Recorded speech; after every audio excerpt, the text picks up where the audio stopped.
Primera epístola de Pedro. Tema. En esta epístola se ofrece una espléndida ilustración de cómo Pedro cumplió la comisión que le dio el Señor. Y tú, una vez vuelto, confirma a tus hermanos. Lucas capítulo 22, versículo 32.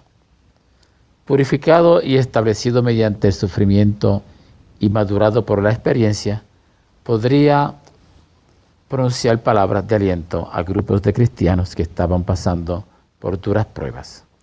Muchas de las lecciones que aprendió del Señor mismo las impartió a sus lectores. Mateo 13, 17, Juan 21. El versículo 12 del último capítulo sugerirá el tema de la epístola, que es a gracia de Dios. Aquellos a quienes se dirigía estaban pasando por tiempos de prueba. Así que los anima demostrándoles que todo lo que se necesita para tener fuerza, carácter y valor está provisto en la gracia de Dios. Dios es el Dios de toda gracia. Capítulo 5, versículo 10 de Primera de Pedro, cuyo mensaje a su pueblo es: bástate mi gracia. El tema de la primera epístola de Pedro puede resumirse de la siguiente manera: la suficiencia de la gracia divina y su aplicación práctica con relación a la vida cristiana y para soportar la prueba y el sufrimiento. ¿Por qué se escribió? Para animar a los creyentes a estar firmes durante el sufrimiento y para exhortarlos a la santidad. ¿Cuándo se escribió? Probablemente en el año 60 después de Cristo. ¿Dónde? En Babilonia. Capítulo 5, versículo 13. Bosquejo. Tiene 4 componentes. Número 1, regocijo en el sufrimiento por razón de la salvación. Capítulo 1, versículo del 1 al 12. Segunda parte del bosquejo, sufriendo por causa de justicia. Capítulo 1, versículo 13 al capítulo 3, versículo 22. 3, sufriendo por Cristo. Versículo 4. Capítulo 4, debo decir. Parte 4, exhortaciones finales. Esto está en el capítulo 5. Vamos entonces a resumir la primera parte del bosquejo, que es regocijo en el sufrimiento por razón de la salvación. La primera consideración es la fuente de nuestra salvación, que se encuentra en el versículo 2. El Padre es quien escoge. Este es el tópico A. Después, el Espíritu es el que santifica, y C sería el Hijo con cuya sangre somos rociados. El resultado de la salvación es el nuevo nacimiento. La consumación de la salvación está en los versículos 4 y 5, la adquisición de la herencia celestial que le está reservada al creyente, mientras él mismo es guardado por el poder de Dios. El gozo de la salvación, que está en los versículos 6 al 9, y el misterio de la salvación en los versículos del 9 al 12.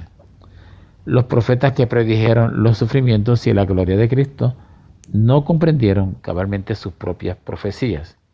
En respuesta a sus preguntas se les reveló que la salvación de la cual estaban profetizando no era para ellos, sino para quienes vivieran en otra dispensación. Finalmente, los ángeles que nunca han pecado desean investigar el extraño gozo de quienes han sido redimidos por Cristo. Vamos entonces a la parte 2 del bosquejo, que es sufriendo por causa de la justicia, capítulo 1, versículo 13 al capítulo 3, versículo 22. En esta sección tomaremos nota de las exhortaciones siguientes: a la santidad, a un amor intenso y sincero, al crecimiento espiritual, a acercarse a Cristo, la gran piedra angular del gran templo espiritual, a vivir una vida intachable para desarmar el prejuicio y la enemistad de los paganos que los rodean. Sumisión de los siervos a los amos. Los siervos han de ser obedientes aún a los amos injustos y duros. Al sufrir en silencio la injusticia, estarán glorificando a Dios y serán verdaderos seguidores de Cristo, quién se defendió, quién no se defendió, sino que remitió su causa a Dios, el juez justo. Después habla de la sumisión de las mujeres a sus esposos, capítulo 3, versículos del 1 al 7. Las mujeres cristianas podrían quizás considerar a los esposos paganos como inferiores a ellas. En lugar de esto, han de obedecer a sus esposos, de manera que si estos no aceptan la palabra escrita, ni creen el testimonio oral, pueden ser ganados por el testimonio silencioso y eficaz de una vida santa. Al hacerlo así, las mujeres cristianas estarán siguiendo el ejemplo de las mujeres santas de la antigüedad. El amor fraterno es otra parte de esta sección y una exhortación a soportar con paciencia el mal. Si están haciendo bien, no tienen nada que temer, versículo 13. Pero si sucede que sufren inocentemente, han de recordar que se promete una bendición a los que sufren por causa de la injusticia. La sección tercera es Sufriendo por Cristo, que está en el capítulo 4. La primera consideración es muertos al pecado, capítulo 4, versículos del 1 al 6. Como Cristo murió a la vida terrenal y se levantó de nuevo a una vida celestial, así los cristianos han de considerarse muertos a la vida antigua de pecado y vivos a una vida nueva de santidad. A los paganos les extraña su manera de vida y hablan mal de ellos, pero el bien finalmente triunfará en el tiempo que el Señor juzgará a los vivos y a los muertos. Versículos del 4 al 6. La conducta en vista de la inminencia de la venida del Señor está en los versículos del 7 al 11 del capítulo 4. Finalmente, para esta sesión, en la consideración del glorioso privilegio de sufrir con Cristo, los versículos del 12 al 9 de este capítulo 4, los cristianos no han de sorprenderse por el proceso de Dios de aprobarlos y refinarlos mediante el sufrimiento, sino que más bien han de regocijarse en el hecho de que son partícipes de los sufrimientos de Cristo. Versículos 12 y 13. Soportar el reproche de Cristo es una señal de la gracia espiritual que hay en ellos, pero sufrir como malhechor es una señal de deshonra. Versículo 15. Los cristianos deben esperar sufrimiento porque el juicio tiene que empezar en la casa de Dios. Tiene que haber un tiempo de limpieza y purificación para la iglesia. Así que quienes sufren deben encomendarse a aquel que es fiel.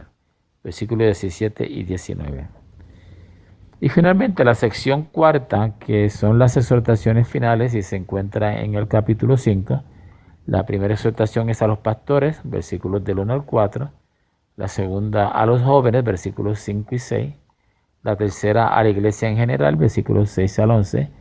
Y finalmente la parte 4, que son los saludos, versículos del 12 al 14. Muchas gracias, estimados hermanos, por la atención a estos estudios.